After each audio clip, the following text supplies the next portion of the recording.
नमस्कार, स्वागत है आपका हमारा छत्तीसगढ़ के बुलेटिन में। मैं हूं आपके साथ यशी शुक्ला। रुक करेंगे खबरों का, लेकिन उससे पहले नजर डालेंगे सुर्खियों पर। मरवाही उपचुनाव में मतदान जारी। पूर्व सीएम अजीत जोगी की सीट पर दावेदारी के लिए मतदान, सुबह से लाइन लगी। मुख्यमंत्री भूपेश बघेल ने ट्वीट कर भाजपा और जोगी कांग्रेस पर निशाना साधा, लिखा षड्यंत्रकारियों से आजाद होने का समय। 1 दिसंबर से होगी धान खरीदी। इस बार 70,000 प्लास्टिक बोरियों का होगा उपयोग। 700 नई समितियों से मिलेगी किसानों को राहत। कोरोना की दूसरी लहर से निपटने की तैयारी। प्रदेश में बीपी, शुगर और दिल के मरीजों का रिकॉर्ड होगा तैयार। सर्दी के मौसम को देखते हुए बनाया गया प्लान। बालाद बाजार में इस बार दिखेंगे गोबर से बने दिए। दीपावली में मिट्टी के दिए के मिलेंगे गोबर के दिए। महिलाओं का बड़ा आएगा शो। बिहार में दूसरे चरण का मतदान। 17 जिलों की 94 सीटों पर डाले जा रहे वोट। 1463 प्रत्याशियों की किस्मत का होना है फैसला। आप देख रहे हैं के न्यूज, खबरों का सारथी। और बुलेटिन की शुरुआत करेंगे बड़ी खबर से। छत्तीसगढ़ मरवाही उपचुनाव के लिए जारी है मतदान। हर बूथ पर सैनिटाइजर और थर्मल स्कैनिंग की भी व्यवस्था की गई है। 1,90,000 से ज्यादा वोटर करेंगे मताधिकार का प्रयोग। बता दें कि मरवाही उपचुनाव को लेकर 286 मतदान केंद्र बनाए गए हैं। कोरोना संक्रमण को देखते हुए गाइडलाइन का पालन किया जा रहा है। सैनिटाइजर, थर्मल स्कैनिंग सहित अन्य की व्यवस्था की गई है। मरवाही उपचुनाव के इस मैदान में 8 उम्मीदवार हैं और सीधा मुकाबला कांग्रेस और भाजपा के बीच है।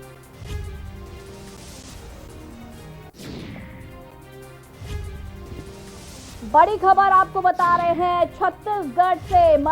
छत्तीसगढ़ मरवाही उपचुनाव के लिए मतदान जारी है। बता दें कि हर बूथ पर सैनिटाइजर और थर्मल स्कैनिंग की व्यवस्था की गई है। 1,90,000 से ज्यादा वोटर करेंगे मताधिकार का प्रयोग। मरवाही उपचुनाव को लेकर 286 मतदान केंद्र बनाए गए हैं। कोरोना संक्रमण को देखते हुए गाइडलाइन का पालन किया जा रहा है। सैनिटाइजर, थर्मल स्कैनिंग सहित आने की व्यवस्था की गई है। मरवाही उपचुनाव के इस मैदान में 8 उम्मीदवार हैं और सीधा मुकाबला भाजपा और कांग्रेस के बीच है।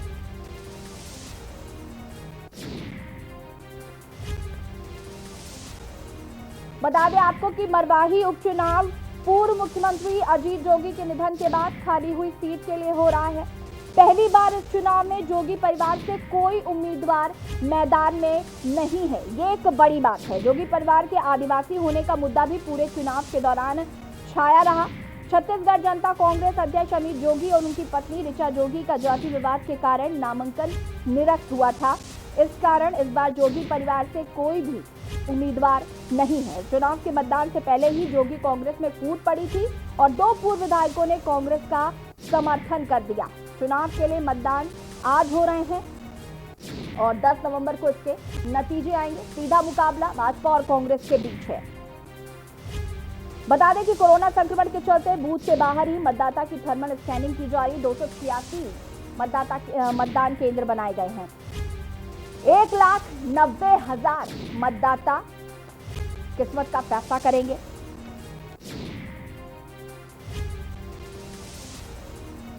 और आपको उम्मीदवार बता देते हैं। भाजपा से डॉक्टर गंभीर सिंह हैं और डॉक्टर के ध्रुव कांग्रेस से हैं। 1,90,000 से ज्यादा मतदाता हैं। 286 मतदान केंद्र बनाए गए हैं। बता दें कि मरवाही में कुल मतदाता 1,90,907 है।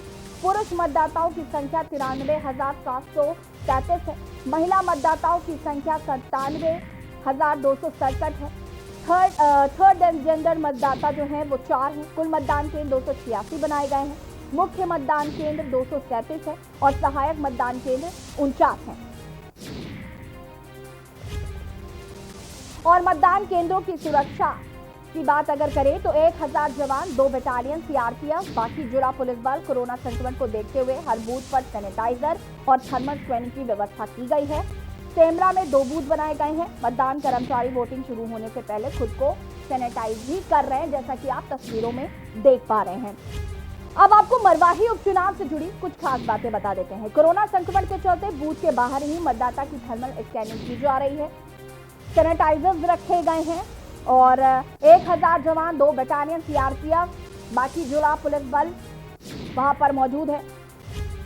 और मरवाही उपचुनाव आपको बता दें कि पूर्व मुख्यमंत्री अजीत जोगी के निधन के बाद खाली हुई सीट के लिए हो रहा है। एक सीट पर चुनाव हो रहा है, उपचुनाव हो रहा है। पहली बार इस चुनाव में जोगी परिवार से कोई उम्मीदवार मैदान में नहीं है। जोगी परिवार के आदिवासी होने का मुद्दा भी पूरे चुनाव के दौरान छाया रहा। छत्तीसगढ़ जनता कांग्रेस अध्यक्ष अमित जोगी और उनकी पत्नी ऋचा जोगी का जाति विवाद के कारण नामांकन निरस्त कर दिया गया था। इस वजह से इस बार जोगी परिवार से कोई भी उम्मीदवार नहीं है, तो सीधा सीधा मुकाबला कांग्रेस और भाजपा के बीच है। बता दें कि इस चुनाव के मतदान से पहले ही जोगी कांग्रेस में फूट पड़ी है और 2 पूर्व विधायकों ने कांग्रेस का सीधा सीधा समर्थन कर दिया। चुनाव के लिए मतदान आज हो रहे हैं और 10 तारीख को इसके नतीजे आएंगे। ये खास बातें हैं मरवाही उपचुनाव से जुड़ी जो हमने आपको बताई। और आपको बता दें कि 1,90,000 मतदाता हैं। मरवाही क्षेत्र एक आदिवासी क्षेत्र माना जाता है और भूपेश बघेल ने भी कहा था कि इस बार मरवाही में विकास की गंगा बहाई जाएगी, उसको विकसित किया जाएगा। मूलभूत सुविधाएं से जो वंचित चल रहा था मरवाही क्षेत्र, उसे मूलभूत सुविधाएं जो हैं वो उपलब्ध कराई जाएंगी। सीधे सीधे मुकाबला भाजपा और कांग्रेस के बीच है। उम्मीदवार पार्टी से बता दें आपको कि डॉक्टर गंभीर सिंह भाजपा से हैं और डॉक्टर के ध्रुव कांग्रेस से हैं। 286 मतदान केंद्र बनाए गए हैं और 1,90,907 मतदाता हैं। और इसी खबर पर हमारे साथ संजय यादव पेंड्रा से लाइव जुड़ चुके हैं। संजय, मरवाही में उपचुनाव का जो मतदान है वो शुरू हो गया है सुबह 7 बजे से ही। क्या कुछ व्यवस्था की गई? सबसे पहले तो आपसे जानना चाहेंगे, कोरोना चल रहा है, ऐसे में कोरोना प्रोटोकॉल का किस तरीके से पालन किया जा रहा है? जी बिल्कुल, सबसे हॉट सीट माने जाने वाले जो छत्तीसगढ़ की मरवाही है वहाँ उपचुनाव जारी है और लगभग 8 बजे से यहाँ मतदान चालू हो गई है। और यहाँ जो सुरक्षा के व्यापक पुख्ता इंतजाम भी किए हुए हैं और जो सोशल डिस्टेंस और जो हैंड सैनिटाइजर, मास्क, जो तमाम जो सुरक्षा के जो मद्देनजर यहाँ ना पूरा तैयारी करके रखे गए हैं। जी संजय, जिस तरीके से थर्मल स्कैनिंग पहले की जा रही है, तो जिन लोगों के टेम्परेचर ज्यादा हैं उनको किस तरीके से डील किया जा रहा है वहां पर? जी बिल्कुल, जिस प्रकार से यहाँ टेम्परेचर यहाँ चेक किया जा रहा है, अगर ज़्यादा हाई टेम्परेचर दिखाया जाता है तो उसको एक किनारे में रखकर उनको जो अस्पताल से संबंधित जो उपचार है उनको दिशा निर्देश उनको दिया जा रहा है और आगे हॉस्पिटल ले जाने की तैयारी की भी जाएगी। जी संजय, अब बात कर लेते हैं मरवाही सीट की। जिस तरीके से ये आदिवासी क्षेत्र है, यहाँ पर आदिवासी क्षेत्र को माना जाता है, ऐसे में लगातार मुख्यमंत्री भूपेश बघेल ने भी ये बात कही कि अब इसको विकसित किया जाएगा और एक हॉट सीट मानी जा रही है। सीधा सीधा मुकाबला कांग्रेस और भाजपा के बीच है। क्या लग रहा है, रुझान किस तरफ है? पहली बार ऐसा हो रहा है कि जोगी परिवार से कोई उम्मीदवार नहीं है। जी बिल्कुल, तमाम तरह के यहाँ जो प्रयास है राजनीतिक दलों के द्वारा यहाँ किया जा रहा है और जो अपने चुनाव में जीत हासिल के लिए। अब यहाँ जो मरवाही क्षेत्र है, यहाँ जनता अपने वोट का जो है यहाँ किसको देगी अब समझ में तो अभी नहीं आ रही है, परंतु सभी राजनीतिक दल यहाँ अपने जो तैयारियां पुरजोर तरीके से किए थे। संजय, जिस तरीके से मुख्यमंत्री भूपेश बघेल अब बार बार ये बात भी कह रहे हैं कि आदिवासी क्षेत्र को विकसित किया जाएगा, मूलभूत सुविधाएं से जो वंचित चल रहे थे यहाँ के लोग, उनको मूलभूत सुविधाएं मुहैया कराई जाएंगी, तो अभी तक क्यों नहीं मूलभूत सुविधाएं से उनको मुहैया कराया गया? क्या चुनाव का इंतजार कर रहे थे?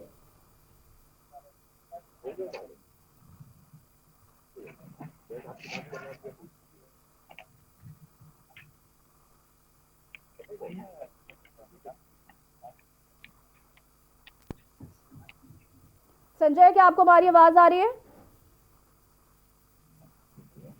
जी जी जिस तरीके से लगातार आदिवासी क्षेत्र था, मूलभूत सुविधाएं नहीं मिल पा रही थी। चुनाव में हमेशा कहा जाता है कि हम जो एक वचन पत्र दिया जाता है कि हम ये सुविधाएं उपलब्ध कराएंगे, तो मुख्यमंत्री भूपेश बघेल ने भी अपनी चुनावी रैली में कई बार ये बात कही कि हम आदिवासी क्षेत्रों को अब विकसित कराएंगे। तो अभी तक क्यों नहीं कराया गया उन क्षेत्रों को विकसित, ये एक बड़ा सवाल है।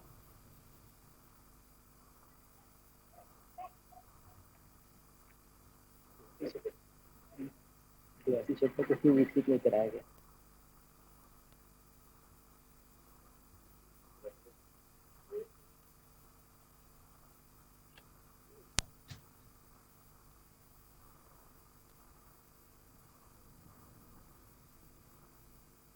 लगता है संपर्क नहीं हो पा रहा है संजय से, हम फिर से संपर्क करने की कोशिश करेंगे।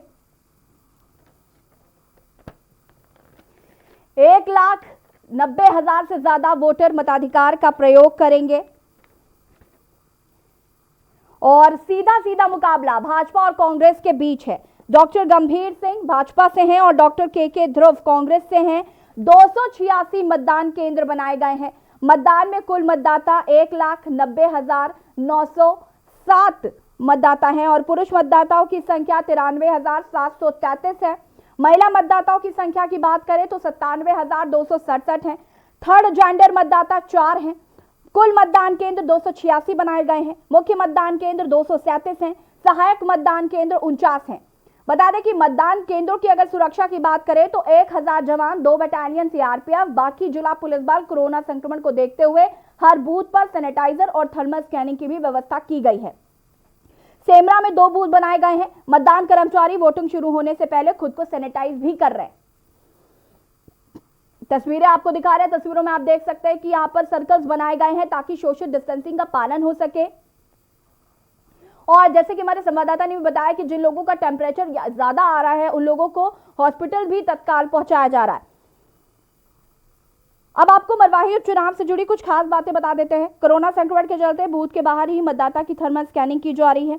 मरवाही उपचुनाव पूर्व मुख्यमंत्री अजीत जोगी के निधन के बाद खाली हुई सीट के लिए हो रहा है।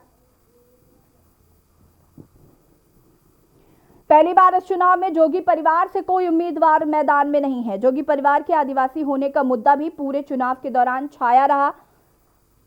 इस चुनाव के मतदान से पहले ही जोगी कांग्रेस में फूट पड़ी और 2 पूर्व विधायकों ने कांग्रेस का समर्थन कर दिया है। चुनाव के लिए मतदान आज हो रहे हैं और 10 नवंबर को इसके नतीजे आएंगे। ये मरवाही उपचुनाव से जुड़ी कुछ खास बातें हैं जो हम आपको बता रहे हैं और तस्वीरें भी आपको साथ ही साथ दिखा रहे हैं। हर बूथ पर सैनिटाइजर और थर्मल स्कैनिंग की जा रही है। कोविड प्रोटोकॉल का पूरी तरीके से पालन किया जा रहा है। कोरोना काल के बीच मतदान हो रहे हैं, ऐसे में कोविड नियमों का पालन करना बेहद जरूरी है और यहां पर पूरी तरीके से पालन किया जा रहा है। अब तस्वीरें आपको दिखा रहे हैं। तस्वीरों में आप देख सकते हैं सर्कल्स बनाए गए हैं ताकि सोशल डिस्टेंसिंग का पालन हो सके। 1,90,000 वोटर हैं यहां पर।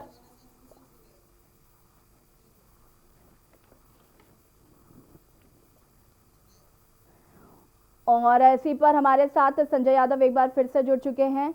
संजय, 286 मतदान केंद्र बनाए गए हैं बूथ पर। किस तरीके से कोविड प्रोटोकॉल का पालन किया जा रहा है, आपसे जानना चाहेंगे।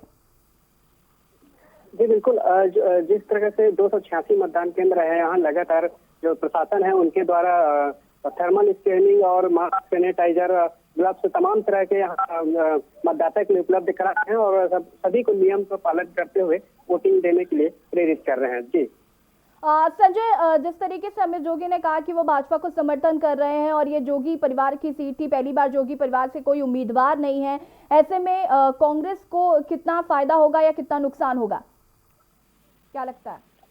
जी बता दें कि पिछले चुनाव में जोगी जी है वो बहुमत हासिल किए थे। यहाँ लगभग 40 से 45 हजार के बीच उन्होंने वोट मत प्राप्त किए थे और इस बार जो है उनके नहीं रहने से और जोगी का जो पार्टी है वो भी इस चुनाव में नहीं है, तो कांग्रेस और सीधा टक्कर कांग्रेस और बीजेपी का टक्कर है। तो इसमें जो चुनावी रणनीति है वो बहुत गंभीर है और मतलब इस हिसाब से यहाँ समझ पाना भी मुश्किल है। जी संजय, क्या आपने यहाँ के लोगों से बात करने की कोशिश की? उनका क्या कहना है इसको लेकर? जिस तरीके से जोगी परिवार पर एक भरोसा था इनका और इस बार जोगी परिवार से कोई उम्मीदवार नहीं है, तो इनका क्या कुछ कहना है?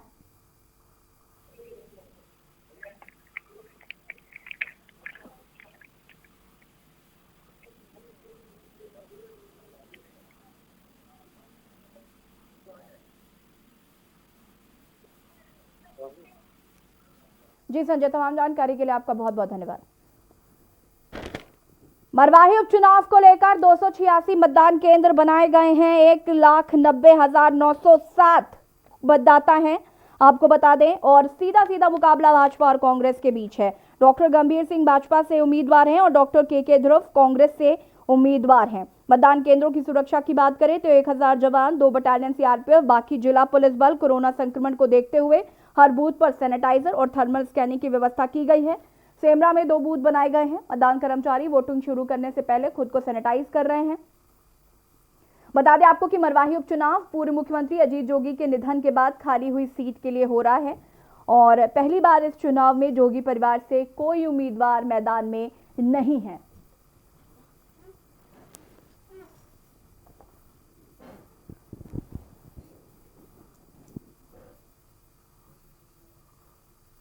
और यहां पर वक्त हो गया छोटे से ब्रेक का, जो हाजिर होंगे।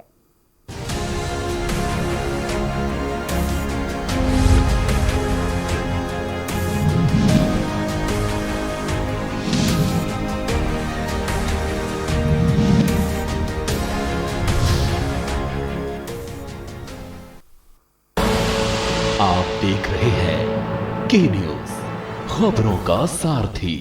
स्वाद और खुशबू में झूम के भाई लेके आए गोल्डी मसाले, खुशबू और स्वाद ऐसा तो रिश्तों में गुस्सा कैसा। कोरोना संकट काल में के न्यूज इंडिया की देशवासियों से अपील है कि हम जाति धर्म को भूलकर कोरोना को हराने में एक साथ खड़े हों। जरूरतमंदों की मदद करें। कोरोना के खिलाफ जंग में हम अपना योगदान दें। हम सब मिलकर लड़ेंगे और मिलकर जीतेंगे। आप देख रहे हैं के न्यूज, खबरों का सारथी।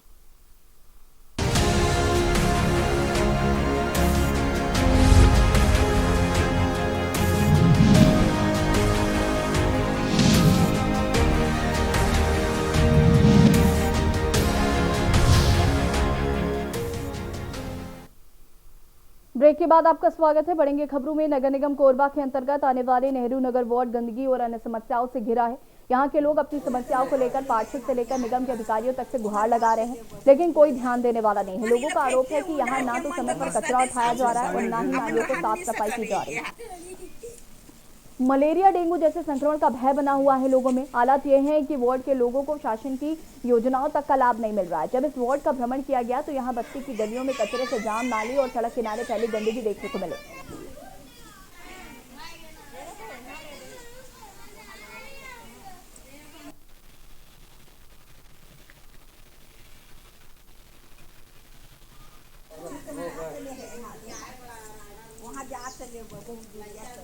पानी फेंकते उड़ा के मन तो बसते शाम को समय हमन रहा नहीं सकरे गया।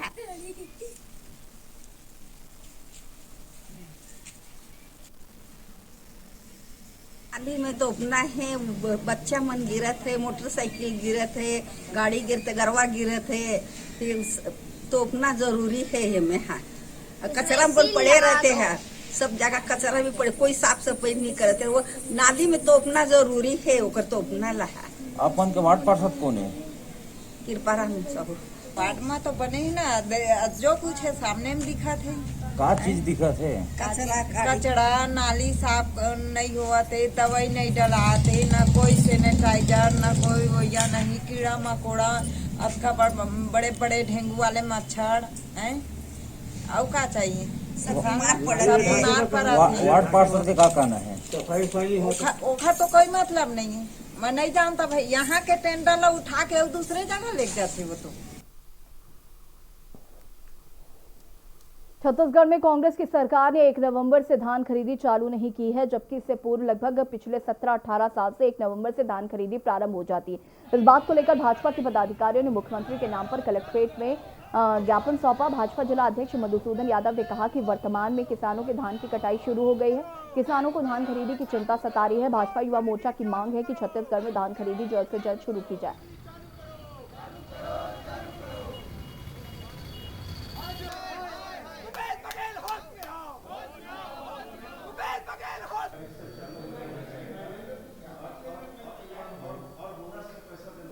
स्टोरेज के लिए कोई जगह नहीं है, उनके धान कट गए हैं। ये सरकार विलंब से धान खरीदी करके ये षड्यंत्र कर रही है कि किसान का धान उनको न खरीदना पड़े और वो मंडी में ले जा कर के बेच दे, ताकि उनको 2500 रुपये न देना पड़े। किस प्रकार से 2500 रुपये दे रहे हैं ये आप जानते ही हैं। वो एहसान जता रहे हैं, 3 बार एहसान जता चुके हैं, 3 किस्तों में दे करके भी 4थी बार का एहसान बाकी है। तो एहसान तो पहले किसानों ने कांग्रेस के ऊपर किया तो उनकी सरकार बनी है, अब वो कोई 2500 रुपये दे करके एहसान नहीं कर रहे हैं। भारतीय जनता पार्टी के द्वारा आज माननीय मुख्यमंत्री जी के नाम से एक ज्ञापन दिया गया है, जिसमें उनके द्वारा 1 नवंबर से धान खरीदी प्रारंभ करने का बात लिखा गया है और साथ ही साथ जो पिछले वर्ष के बोनस की राशि बचा है उसे भी तत्काल भुगतान करने हेतु कहा गया है। जहां एक और देश कोरोना महामारी से लड़ रहा है तो वही कोरोना से जुड़ी अपनी 17 सूत्री मांगों को लेकर छत्तीसगढ़ प्रदेश स्वास्थ्य कर्मचारी संघ के आह्वान पर कोरिया जिला के स्वास्थ्य कर्मचारियों द्वारा 2 दिवसीय अवकाश में चले जाने से सामुदायिक स्वास्थ्य केंद्र पटना में भी अव्यवस्था देखने को मिली, जहां पर गिने चुने स्टाफ नर्स दिखाई दिए। काम चलाओ फार्मासिस्ट में काम चलाया जा रहा है, जैसे फार्मासिस्ट काउंटर पर भीड़ देखने को मिली। इस संबंध में जब पटना बीएमओ से बात की गई तो उन्होंने बताया कि कर्मचारी संघ द्वारा आकस्मिक अवकाश में चले जाने से कुछ अव्यवस्था तो फैली है मगर मैनेज कर लिया गया है। जो स्वास्थ्य कर्मी जो आकस्मिक अवकाश में चले गए हैं उनके द्वारा कुछ मांगे रखी गई हैं सरकार के द्वारा, जिसमें दो चार कारण हैं, उनको बता दे रहा हूँ। जैसे कि कोरोना संक्रमित होने के पश्चात जिन चिकित्सक स्वास्थ्य कर्मी का निधन हुआ है उनके परिवार को 50 लाख का अनुदान राशि दिया जाए तथा उनके आश्रितों को तत्काल योग्यतानुसार अनुकंपा नियुक्ति दिया जाए। कर्मचारी संगठन के प्रांतीय अध्यक्ष ओपी शर्मा के आह्वान पर समस्त कर्मचारी क्लास 3-4 कर्मचारी जन हैं अपनी मुख्य मांगों पर लंबित हैं। उनके मांगे वेतन विसंगति हैं, डीए इंक्रीमेंट, कोरोना भत्ता, 50 लाख का बीमा, मुख्यमंत्री ने स्वयं अपना घोषणा किए थे, इसके बाद भी उन्होंने नहीं दिया। और मुख्य रूप से डीए इंक्रीमेंट, कोरोना भत्ता 10% कोरोना भत्ता देने के लिए कहा गया था मुख्यमंत्री के द्वारा और स्वास्थ्य मंत्री के द्वारा, लेकिन उन्होंने आज दिनांक तक नहीं दिया गया। तो स्वास्थ्य कर्मचारी के प्रांताध्यक्ष माननीय श्री ओपी शर्मा जी के आह्वान पे 17 सूत्रीय मांगों को लेकर 2 दिवसीय सामूहिक अवकाश में सभी कर्मचारी आए हैं, जिसका मुख्य कारण है कोरोना भत्ता, डीए इंक्रीमेंट, ये सब मुख्य मांगों को लेकर सभी कर्मचारी अधिकारीगण सामूहिक अवकाश पे गए। कोरिया मनेनगढ़ के सिविल लाइन क्षेत्र में लिपिक वर्ग ने 2 दिवसीय हड़ताल रखी और अपनी 11 सूत्री मांगों को लेकर आंदोलन किया। कर्मचारी काफी समय से मांग कर रहे थे कि लंबित किए गए जो काफी समय से 7वें वेतन अनुकंपा नियुक्ति, पुराना पेंशन की बहाली और 11 और सूत्री मांगों को लेकर लगातार शासन से मांग की जा रही है।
छत्तीसगढ़ के बुलेटिन में फिलहाल इतना ही। देखिए न्यूज़ 10 सृष्टि शुक्ला के साथ।